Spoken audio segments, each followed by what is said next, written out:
Assalamualaikum warahmatullahi wabarakatuh. Nama saya Asdaq Arifin dari program studi pendidikan sejarah tahun angkatan 2018. Di sini saya akan menjelaskan video pembelajaran KD 3.2 kelas 12, yaitu perkembangan iptek dalam era globalisasi, dengan judul perkembangan teknologi luar angkasa dan teknologi persenjataan.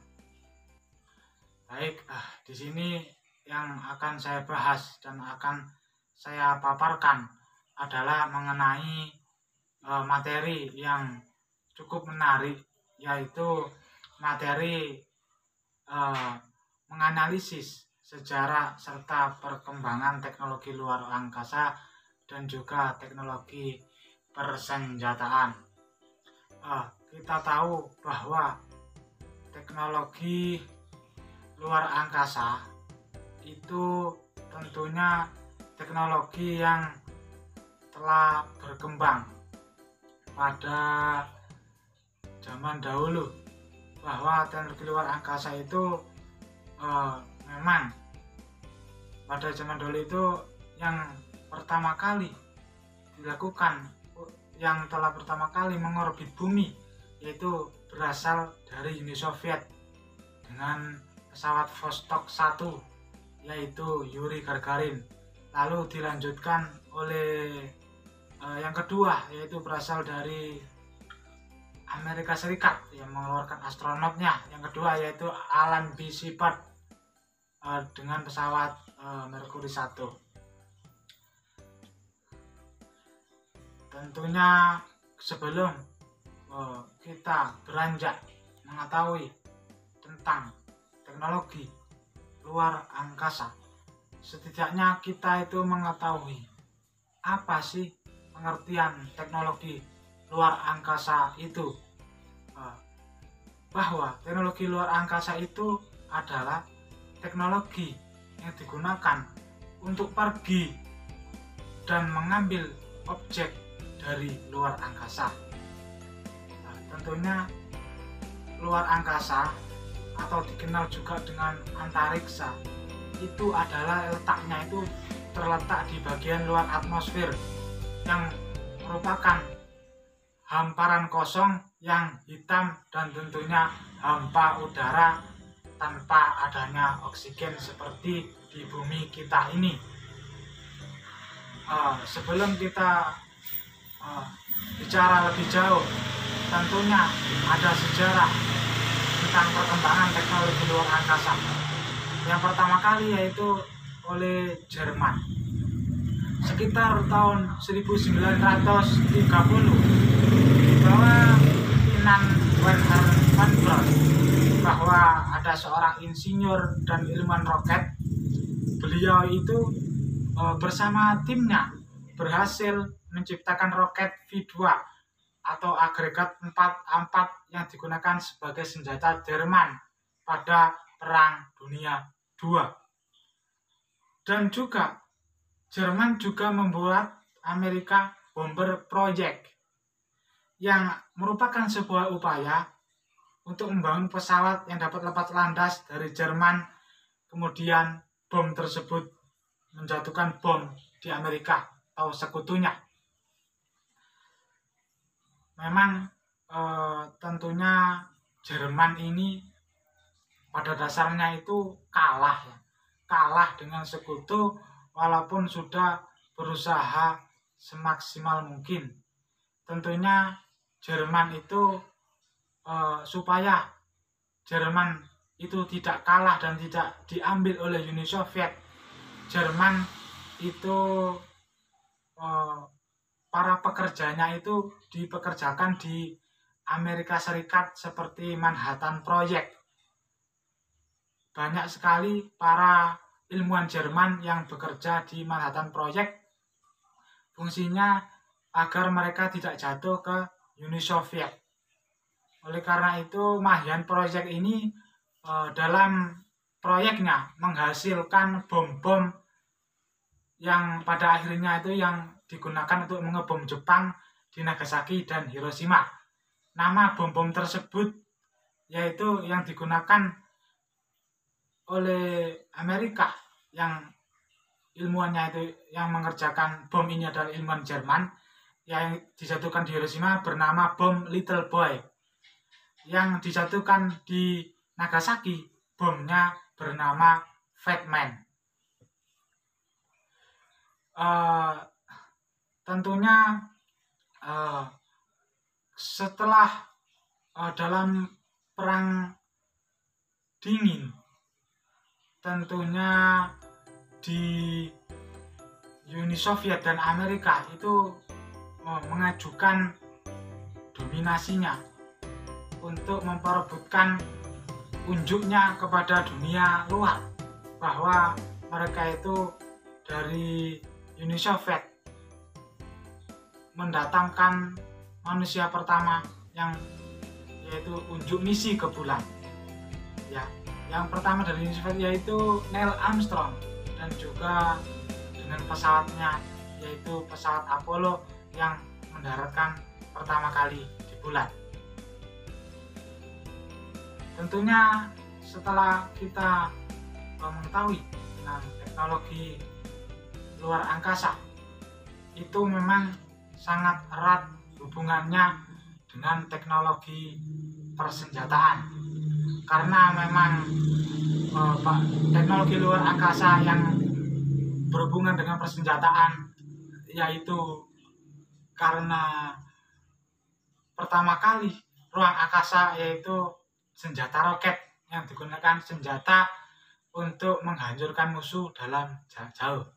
Nah, tentunya setelah kita membahas tentang teknologi luar angkasa secara singkat tadi, tentunya yang kedua kita harus mengetahui teknologi persenjataan, mengenai jenis-jenisnya. Teknologi persenjataan yang pertama itu ada senapan. Apabila kalian mendengar kata senapan, senapan adalah peralatan mekanik yang dapat menembakkan peluru dengan kecepatan yang sangat tinggi, bahwa pendorong yang digunakan berupa bubuk mesin atau udara yang dipadatkan. Senapan mesin diciptakan oleh John Moses Browning dari Amerika Serikat sekitar tahun 1868. Yang kedua, tentunya ada senjata-senjata teknologi persenjataan yang tidak kalah canggih pada masa itu, yang bernama tank. Bahwa tank adalah kendaraan tempur lapis baja yang bergerak menggunakan roda berbentuk rantai. Tank ini adalah senjata yang lolos, maksudnya itu yang apabila ada parit, meskipun di dalamnya itu ada lubang-lubang yang dalam, ada air, lubang yang dalam, sehingga kendaraan selain tank itu tidak bisa melewati, tetapi tank itu bisa mematahkan dan bisa melewati parit-parit yang dalam dengan mudah dengan melalui kendaraan senjata ini. Selanjutnya yang ketiga, teknologi persenjataan yang ketiga itu ada Big Bertha. Kalian harus tahu apa sih pengertian Big Bertha, atau dengan senjata Big Bertha itu adalah meriam yang dimiliki Jerman dengan bobot ratusan ton dengan kaliber 16,5 inci. Big Bertha dapat ditarik dengan kendaraan militer atau menggunakan penggerek sendiri. Bahwa Big Bertha ini tentunya kendaraan militer yang diangkut oleh kendaraan lain lalu digerek, yang fungsinya untuk menembakkan peluru, ya seperti meriam itu fungsinya untuk menembakkan peluru. Yang kedua tentunya ada pesawat terbang. Tentunya pesawat terbang apabila berhubungan dengan teknologi persenjataan, tentunya pesawat tersebut dilengkapi dengan senjata. Bahwa pesawat itu mampu terbang di atas udara atau atmosfer.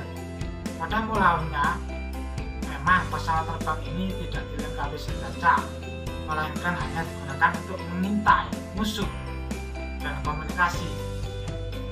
Tetapi karena penemuan dari orang dari Prancis yang bernama Roland Garros bahwa pesawat terbang ini mulai dilengkapi dengan senapan mesin yang digunakan untuk menembakkan peluru dari udara. Ya, senapan ini terletak pada mesin kokpit yang dikendalikan oleh pilotnya. Lalu selanjutnya itu ada sebuah kapal selam. Baik, tentunya kalau kita berbicara dan melihat tentang kapal selam, tentunya kapal tersebut menyelam ke dalam lautan dan tidak terlihat di permukaan laut. Tentunya sangat misterius sekali bahwa kapal selam itu bergerak di bawah permukaan air dan umumnya digunakan untuk kepentingan para militer. Sketsa kapal selam pertama kali muncul dalam lukisan Leonardo da Vinci pada abad 15. Kemudian sketsa ini diterjemahkan dalam bentuk kapal selam yang sebenarnya oleh Cornelis van Drebbel dari Belanda pada abad 16. Tentunya kapal selam itu dikembangkan sampai sekarang sangat banyak sekali. Tapi tentunya dengan teknologi yang ada di dalam kapal selam itu, tentunya mereka itu bisa bernafas di dalamnya meskipun mereka itu masuk ke dalam air. Selanjutnya ada senjata kimia, bahwa tentunya senjata kimia itu merupakan senjata yang memanfaatkan sifat racun senyawa kimia untuk membunuh maupun melukai atau melumpuhkan musuh. Senjata kimia contoh-contoh yang digunakan sebagai racun-racun adalah sebuah gas sarin, gas belerang, organik yang mengandung racun. Tentunya setelah kita mendengar penjelasan singkat tadi tentang senjata teknologi luar angkasa dan juga teknologi persenjataan, tentunya ada juga dampak positif dan dampak negatif dari teknologi tersebut. Kita akan membahas tentang dampak positif dan negatif teknologi luar angkasa. Kita menuju dampak positif teknologi luar angkasa. Yang pertama, berguna bagi perkembangan ilmu pengetahuan dan teknologi. Tentunya pada zaman dahulu luar angkasa digunakan untuk meneliti planet-planet dan juga meneliti bulan-bulan. Pada pertama kalinya itu adalah manusia pertama yang mengorbit bumi dari Uni Soviet, yaitu Yuri Gagarin, dan dari Amerika Alan Shepard itu menuju ruang angkasa dan menyebarkan ilmu pengetahuan dan teknologi yang ada mulai dikembangkan juga oleh negara-negara lain. Yang kedua, meningkatkan akses informasi dan komunikasi. Tentunya adanya ilmu-ilmu baru dari para ilmuwan dan luar angkasa, tentunya ada akses informasi dan komunikasi yang bisa dikembangkan maupun ilmu-ilmu baru yang bisa dikembangkan melalui ilmu-ilmu antariksa.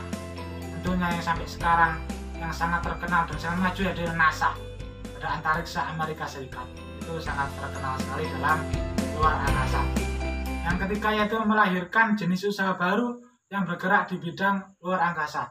Ya, ini tentunya adanya perusahaan-perusahaan pesawat, perusahaan-perusahaan astronot, ya tentunya saat ini yaitu NASA.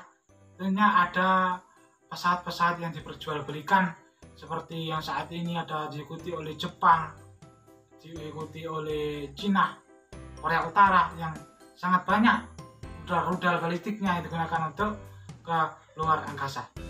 Yang keempat yaitu sebagai sarana pariwisata dengan dipopulerkannya wisata luar angkasa. Tentunya di luar angkasa banyak yang digunakan untuk sebagai wisata. Tentunya tur wisata di luar angkasa ada, karena kita bisa melihat awan di sana. Kita bisa melihat itu melalui luar angkasa, itu bisa melihat di kaca-kaca jendela pesawat. Selanjutnya kelima yaitu sebagai sarana pertahanan dan keamanan lokal.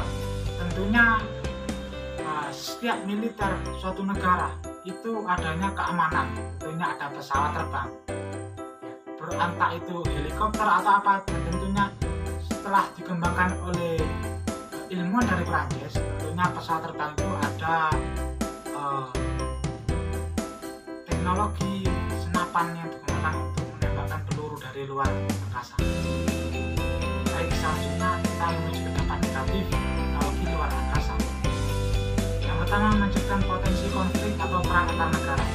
Seperti yang kita ketahui, penyalahgunaan teknologi luar angkasa, ya, tentunya seperti yang kita lihat itu adanya konflik yang baru-baru saja terjadi antara Israel dan juga Palestina.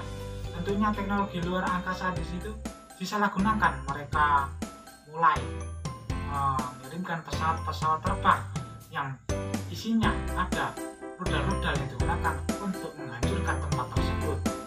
Ini yang sangat-sangat tidak dianjurkan demi keamanan dan kedamaian negara. Ini sangat-sangat tidak dianjurkan. Kedua, yaitu penyalahgunaan teknologi luar angkasa menjadi sejenis senjata pemusnah massa yang mengancam umat manusia. Ya, seperti tadi, seperti yang digunakan oleh Israel untuk menghancurkan umat manusia yang berada di Palestina. Itu sangat tidak berkemanusiaan dan sangat-sangat tidak masuk hak asasi manusia.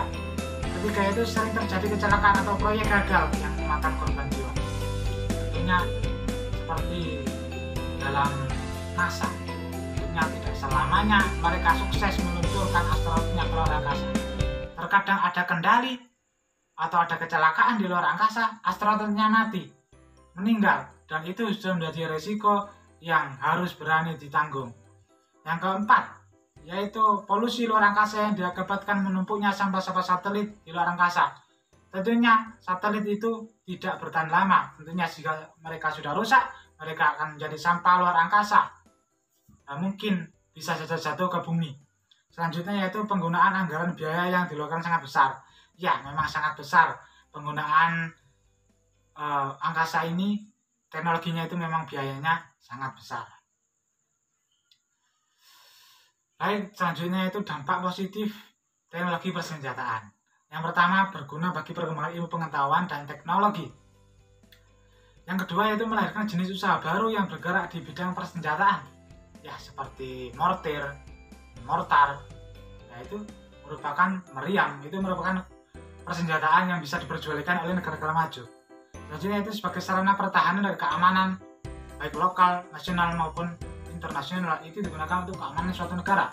Tentunya negara ditakuti dan berdaulat apabila mereka ada sistem pertahanan yang kuat melalui persenjataan yang dimiliki. Selanjutnya membantu pembangunan sarana dan prasarana fisik yang sesuai berat, seperti pembukaan lahan baru atau pertambangan. Tentunya dibutuhkan, misalnya kita ada gedung-gedung yang tidak berfungsi. Tanpa teknologi persenjataan, kita sangat kesulitan untuk menghancurkan gedung tersebut. Oleh karena itu, kita dibutuhkan untuk bom-bom yang sangat kuat untuk meledakkan gedung tersebut. Selanjutnya, kita beralih ke dampak negatif teknologi persenjataan. Yang pertama, menciptakan potensi konflik atau perang antar negara. Sama. Konflik tentunya ada senjata, misalnya Korea Utara. Konflik dengan Korea Selatan. Tentunya mereka itu saling menyerang satu sama lain dengan mengandalkan senjata mereka seperti bom nuklir. Sangat tidak dianjurkan. Yang kedua itu penyalahgunaan persenjataan menjadi senjata pemusnah massal. Ya, sama seperti tadi ya. Memang itu sama, teknologi persenjataan itu pemusnah massal sangat besar, membunuh manusia. Sebagai alat perbuatan dalam mengancam eksistensi hidup di suatu tempat, tentunya makhluk hidup yang terkena oleh senjata ini akan musnah. Jadi penggunaan biaya yang dilakukan sangat besar, ya.